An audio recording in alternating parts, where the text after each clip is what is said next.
আপনারা দেখছেন IPL 2024 পয়েন্টেবিলটি last update করা হয়েছে 22 এপ্রিলে। 21 এপ্রিলে দুটি ম্যাচ হয়েছিল। প্রথম match Kolkata night Riders versus royal Challenger ব্যাঙ্গালোরের মধ্যে। সেই ম্যাচে কলকাতা নাইট রাইডার্স উইন হয়েছে। এবং দ্বিতীয় match Punjab kings versus Gujarat টাইটেন্সের মধ্যে হয়েছিল। সেই ম্যাচে গুজরাট টাইটেন্স উইন হয়েছে। তাই আজকের পয়েন্টেবিলিটি ঠিক এরকম: 1 নম্বরে আছে রাজস্থান রয়্যাল, 7 ম্যাচ খেলে 12 পয়েন্টে। 2 নম্বরে আছে কলকাতা নাইট রাইডার্স, 7 ম্যাচ খেলে 10 পয়েন্টে। 3 নম্বরে আছে সানরাইজ হায়দ্রাবাদ, 7 ম্যাচ খেলে 10 পয়েন্টে। 4 নম্বরে আছে চেন্নাই সুপার কিং, 7 ম্যাচ খেলে 8 পয়েন্টে। 5 নম্বরে আছে লখনৌ সুপার জিয়েন্ট, 7 ম্যাচ খেলে 8 পয়েন্টে।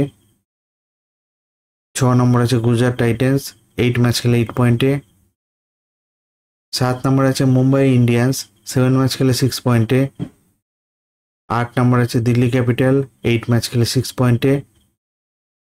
9 নম্বরে আছে পাঞ্জাব কিংস, 8 ম্যাচ খেলে 4 পয়েন্টে।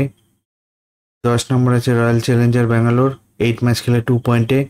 এই আইপিএল 2024 পয়েন্টেবিলিটি লাস্ট আপডেট করা হয়েছে 22 এপ্রিলে। ভিডিওটি ভালো লেগে থাকলে লাইক, কমেন্ট, শেয়ার করবেন।